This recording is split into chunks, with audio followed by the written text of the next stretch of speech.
Daily Tribune, nuknukan din kayo ng engot no? Tingnan nyo po, Go Alex, BBM Probably Thinking, WTA, diba? World Tennis Association yan. Stands for Walang Tigil ng Ayuda. Kita mo, tanga-tanga to. Alam mo, Daily Tribune, ayan, tignan nyo naman,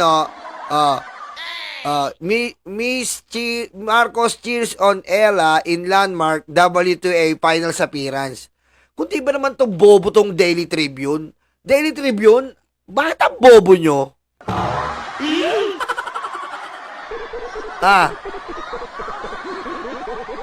Ang tagal-tagal nyo na, hindi nyo pa alam yung WTA meaning?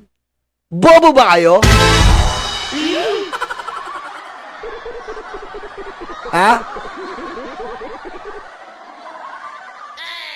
Ba't naglalab daw yung utang nyo, Daily Tribune? Ano ba kayo, Duterte Tribune?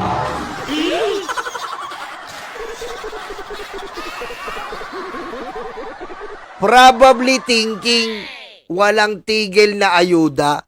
Tingnan mo, bobo nyo. Dapat WTNA yan. Oh. Di ba? Ang corny, no? Pag magjo-joke kayo, medyo yung catchy. Catchy ang usapan, hindi corny.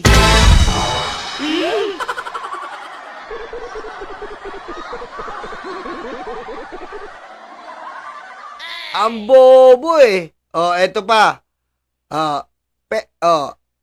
Daily Tribune publisher is Duterte New Meco representative. Kaya naman pala. Kaya basang-basa mo ang kabauan ng mga kuyukot. Kaya naman pala. Duterte Tribune pala. Kaya naman pala ang baho ng galawan. Ang bantot.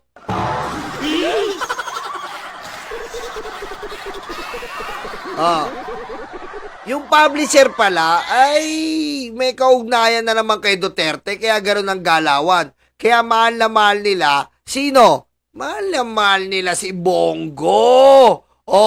Daily Tribune. Senator Bongo receives the most outstanding and inspiring public award. Bongo named most outstanding servant. Senator Bongo continues to solidify his role. Mga tanga!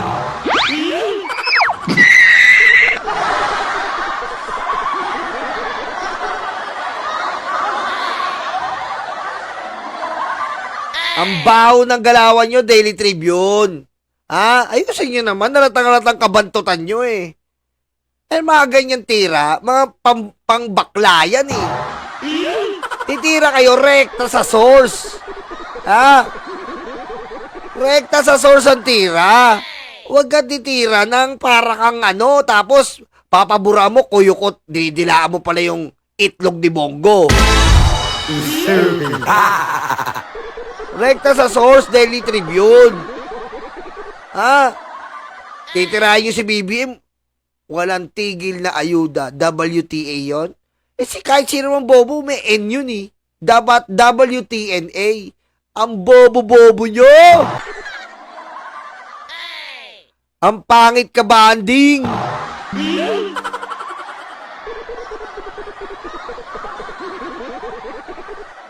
Ang pangit ka banding ng Daily Tribune. Pangit ka banding.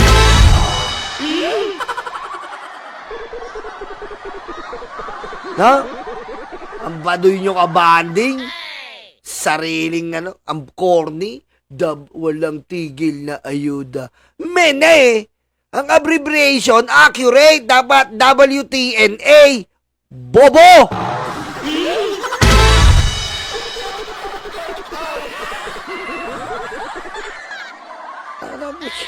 Alam mo, Daily Tribune, lumang tugtugin na yung galawan nyo.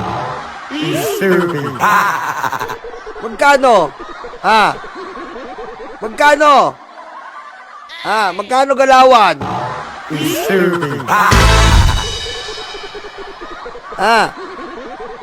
Daily Tribune. Ba't nakasabit pa rin kayo sa mga betlog ng Duterte?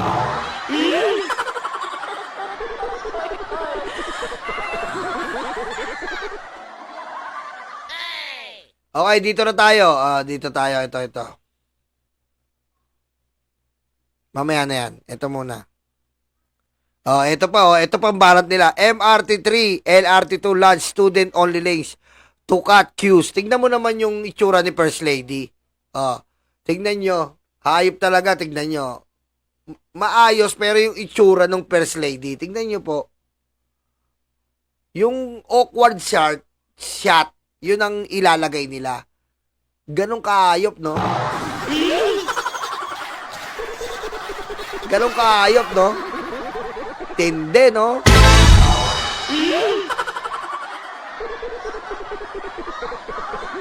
Hindi lumalaban ng patas ng Daily Tribune, eh. Hindi lumalaban ng patas. Ito na. Harry Roque, sumupa!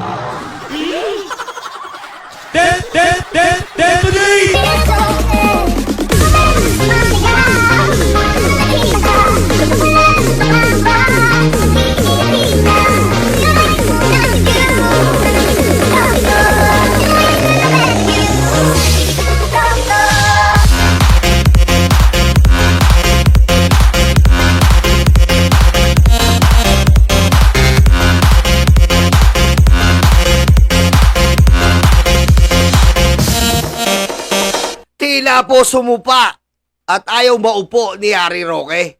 Kaya pinili niyang sumupa!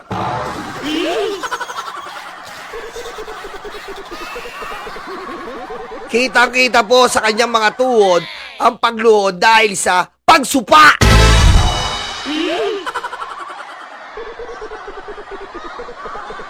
Tama si Jan. Ang balita po natin ay wala na pong insulin na tinuturok si Harry Roque at nagpaturok na po ng ibang maselang bagay.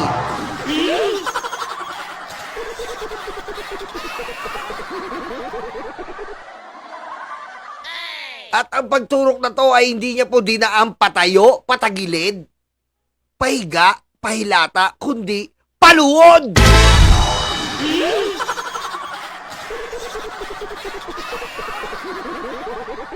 Pakalupit po. Hindi na nakayanan at nagpaturok na si Harry Roque na malapit nang mamatay. Palakpakan!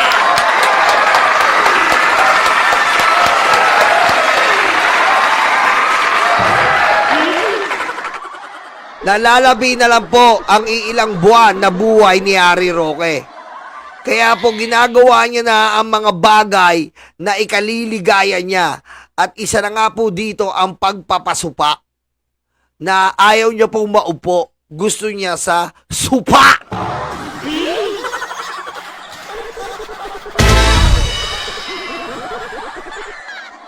Yan, kita-kita niyo po yung ebidensya. Galing po yan sa lollipop session.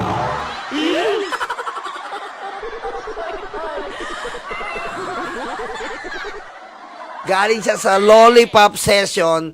Naka 6 session daw siya.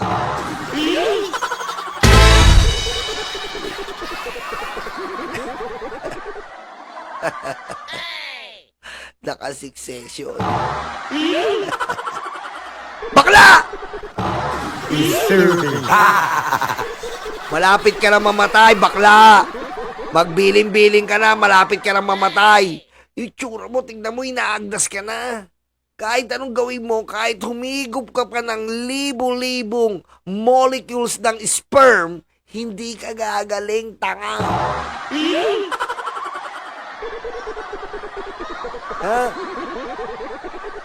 Kahit ilang molecules, protons, morons na sperm, wala ka ng pag-asa, mamamatay ka na, Harry. Ha? At pag namatay ka, Harry Roque, uuwi ka dito. Pag inuwi ka dito, putik ka, tatabunan ka namin sa sementeryo ng burat-buratan. Taring!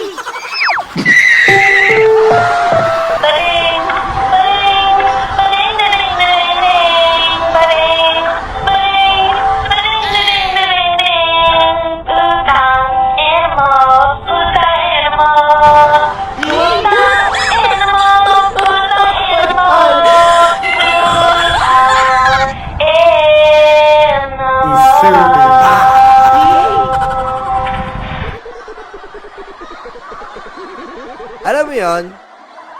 Alam niyo ba yon? Sa sementeryo, yung tinatawag pong burat-buratan, meron po yan sa sementeryo. Alam niyo po ba yon? Yung burat-buratan na bunga, yung mga halaman sa sementeryo, burat-buratan po tawag doon. Hindi nga po, seryoso. Meron nun.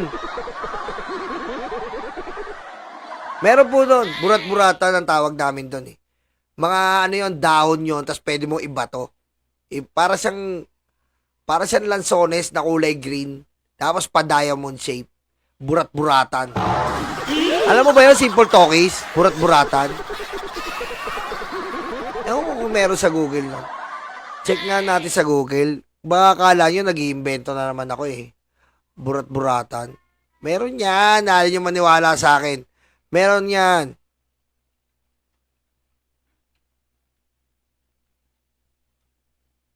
Halaman. Oh, sa inyo meron na yan, no? Burat-buratan na yan, no? Uy, parang ibang burat-buratan to.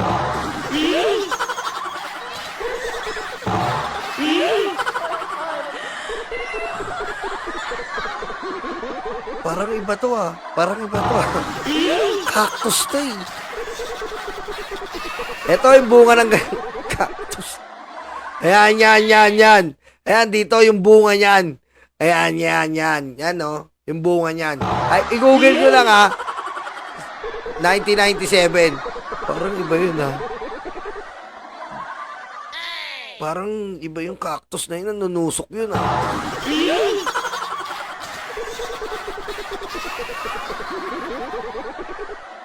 Oh, burat. Ay, kala nila bastos eh. Matalas lang tayo, burat-buratan po talaga. Wala dito yung bunga eh. May bunga po yan eh. May bunga po yan, burat-buratan tawag. Hindi po, eto iba to eh. Ibang ano to eh. Ibang cactus to eh.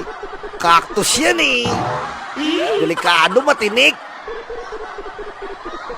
Hindi nga meron. Anong invento? Hindi ako nag-iimbento. Meron pong burat-buratan talaga. Meron po talaga. Nag-iimbento ba tayo dito?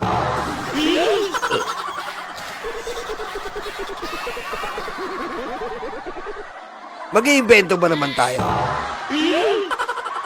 Oh, dito ba na tayo? Showbiz! Now na!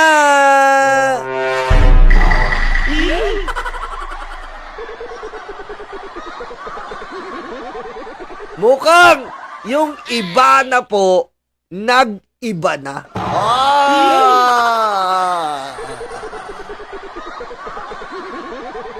Trending po sa social media ngayon, ang tila pagmamahalan daw po ng tropa kong si Dan Fernandez at si Ivana Alawi. Ulala. Tingnan niyo po ha. Ayan po, kitang-kita nyo naman ang closet. Oh, ito. Ganda dito, ganda ng yan ha, oh. Tignan nyo ha, yung drawer. Ayan na yung drawer. Tapos yung drawer na may dilaw. Yung drawer ni Dan may dilaw. Yung tiles parehas, oh yeah. Yan ha. Ayan po ang trending ngayon na ang tinatagong relasyon ni Dan Fernandez at Ivana. Meron pa to sa Snow. Meron pa to sa mga US sila. Ako para sa akin, hindi ko siya kinakampihan ng tropa ko si Dan Fernandez. Unang-una, pogi. Di ba? Pogi. Wala naman siya asawa, hiwalay siya, di ba? Di ba, Ben? Walang katulad dyan. Ayan tinatawag na macho papa.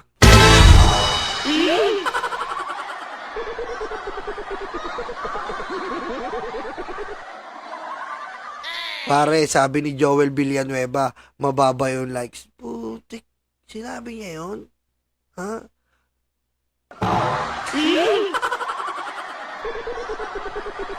I-JIL nyo ang like! Nagagalit pala si Joel. Ha? I-JIL nyo. O baka sabihin nyo, binabastos yung religion. jombagin ang like. Jombagin like. Jombagin like. I-J-I-L. Estúpido cara.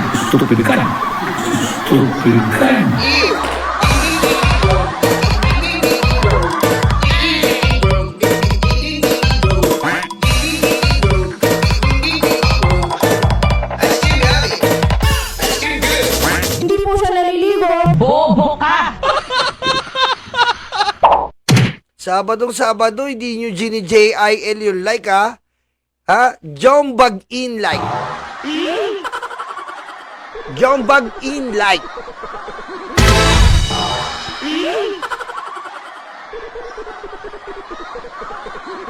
I-J-I-L nyo yan. I-J-I-L nyo. I-J-I-L. Ayop ka, Eduardo. Napahamak mo ako. Ayan, para sa akin, mabilisan lang to. Single naman silang parehas di ba? Mahirap yung may jowa ka na, nagjowa ka pa, di ba? Pare-parehas naman sila single di ba?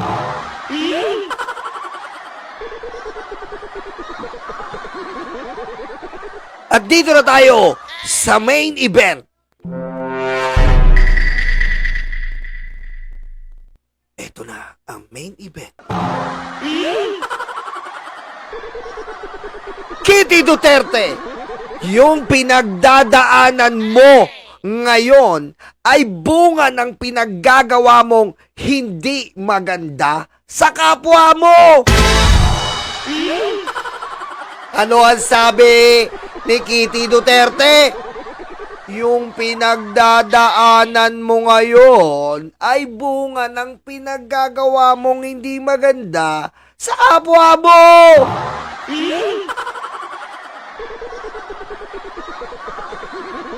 Sino bang merong gumagawa ng hindi maganda sa kapwa?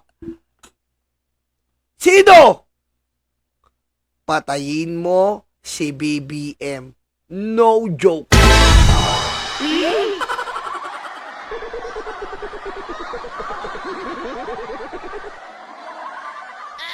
Patayin mo si Romualdez. No joke.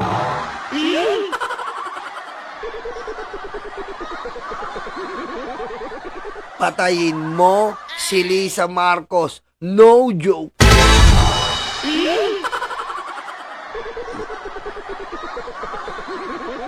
Paano mo naman nasabi, Nyolo, na ang pagpatay ay masama? Nasusulat po sa ating 10 utos ng Diyos, bawal kang pumatay!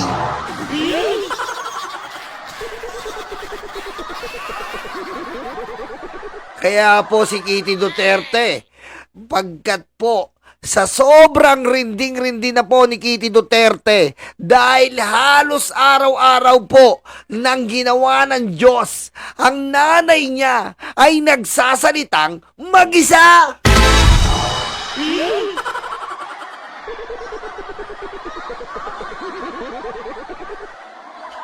Ano ba ang sinasabi ng nanay niya?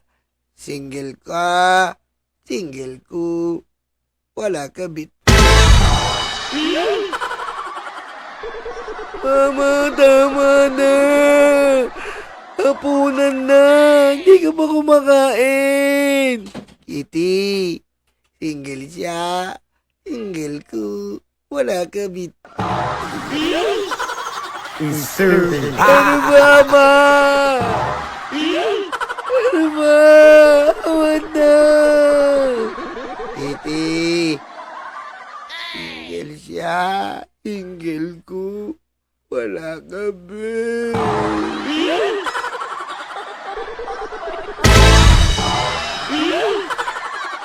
Kaya po nanggagalaite si Kitty Duterte dahil ipinagaginti niya ang kanyang original na kabet na inay. Sa ngana ng kanyang nanay na original kabet, may nakasulat pa yan, nagpatato pa po, original, letter R na may bilog. Ano po bang ibig sabihin?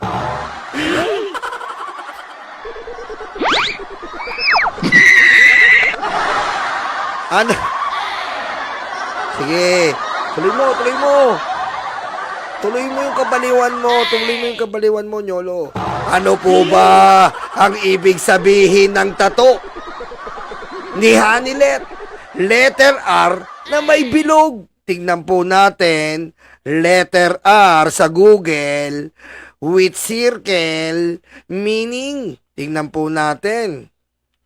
Tuloy mo, si Raulo kay.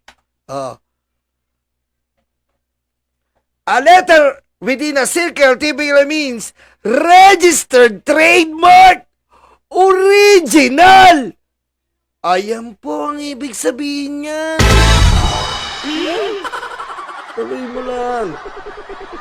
Ang tattoo po na R at may bilog ay Rodrigo Original.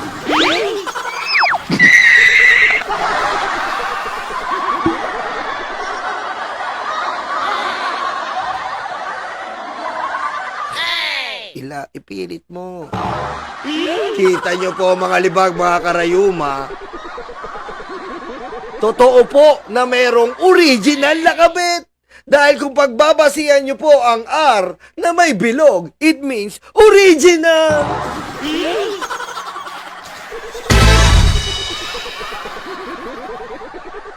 Ano ba sinabi ni Kitty Duterte? Hindi yan pagsubok. Karma, yan! Totoo naman po. Hindi man si Sara, posibleng si Pulong, posibleng si Baste, ang pinatutungkulan nito. Bakit? Sino po ba ang kinakarma ngayon? Dumako muna tayo kay Baste. Lahat po ng adik nagsilabasan na sa panahon ni Baste. Lahat po ng ngalanganan ni Baste, tumabingi!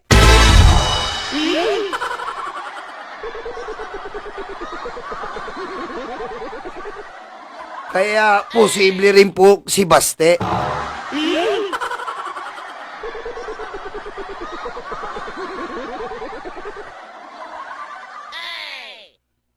Sino pa?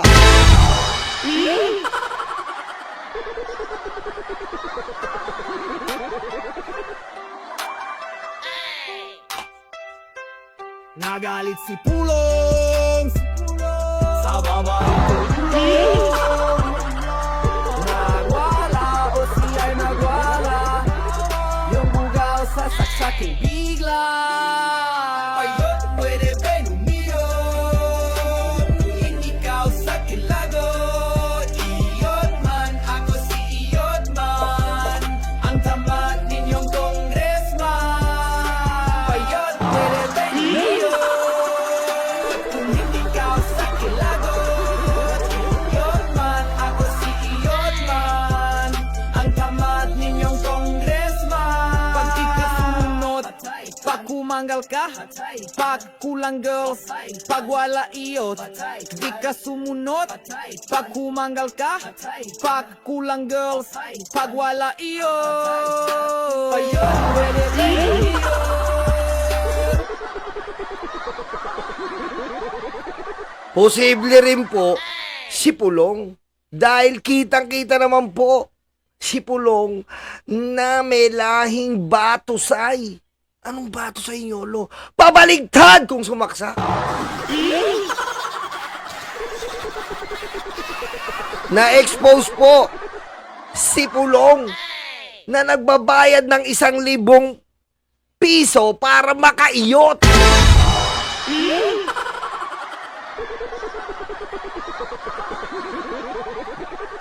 At kung pumasok po sa Kongreso, 365 days po, pinapasok lang po 5 days. Para kumuha ng sweldo. Kaya po, tinitignan natin at tinitimbang kung sino ba to. At panguli po, hindi yung pagsubok, karma yan. At ito na nga po, ang pinaka-may tililing na vice presidente.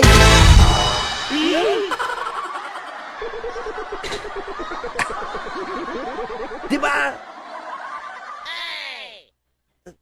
Nagsasalita po mag-isa, nai-impeach na ngayon, kung ano-anong ginagawa. Galit na po si Kitty Duterte. At ito pong bagay na ito ay kinaalarma na ng mga DDS luga vlogger. Nagkakanya-kanya na po sila. Ngayon po meron pong Sara Incorporated. Ayop!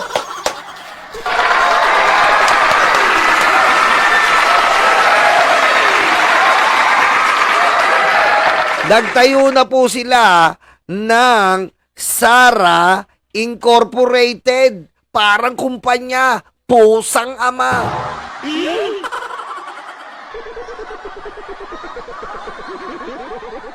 Oh, pakita ko lang po sa inyo ang bagong samahan ng mga hayop. Eto po Asa na ba yun? Asa na ba yun? Eto na po. 500K members, Sara Philippines Incorporated. Ayop.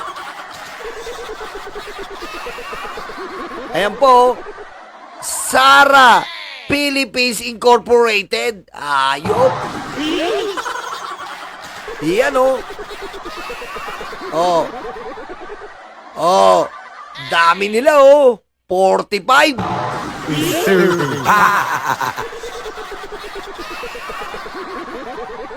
Meron na po tayo ngayong Sara Philippines Incorporated. I'm shocked to learn that Sara Philippines Incorporated is now at 500K membership in just several weeks. Wala na po yung hiwalay na. Totoo nga yung sinasabi ni Sara na magtatayo siya ng SDS. Sara Duterte Squad.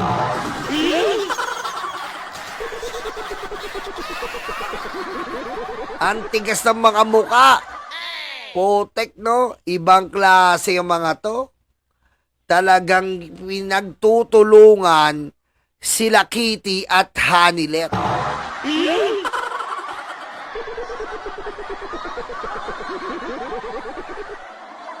Diba? Wala na po. Iwa-iwalay na sila. Ang tanging kasama na lang po ni Hanilet, ang original na kabet, ay si Maharlika at ang mahilig sa supa na si Harry Roque. Wala na pong kakampi. Dahil dito po sa Sara Duterte Incorporated, nandito po yung mga kaaway ni Maharlika.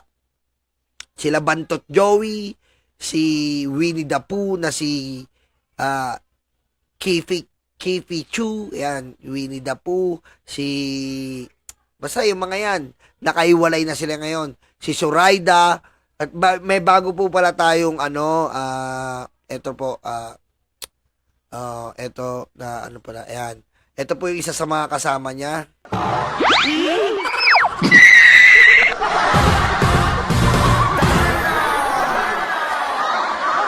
Iniwalay na po.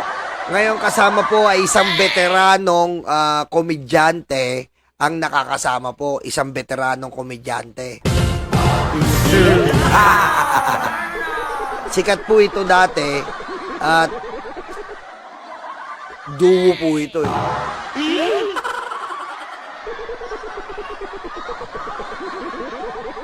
Duo po yan. Ayan po Kaya pare, madami ng payroll parang Eduardo eh. Madaming pera.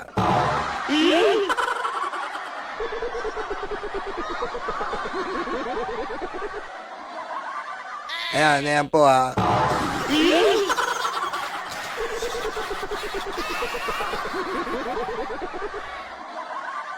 Ayan po ang ating Ayan, hiwalay na po. Hiwa-hiwalay na po yan. Baka nalilito po kayo Nalilito kayo para hindi kayo malito, siguro ito na lang. Ayan, yan. Alam mo, Trixie.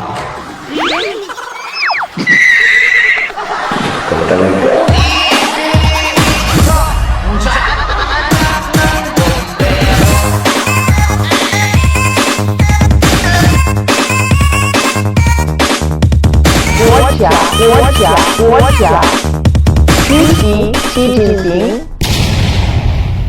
Magaling yan, no? Ray Cards. Ray Cards, idol ko yan eh.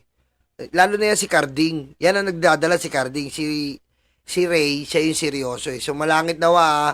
Sumalangit nawa po, sir. Idol yan. Idol. Pork chop. Ayan, pork chop. Pork chop and duo. Ngayon, meron na, oh. Ngayon, ano eh. Three Stooges. Bongo, Bato, Robin. Three Stooges.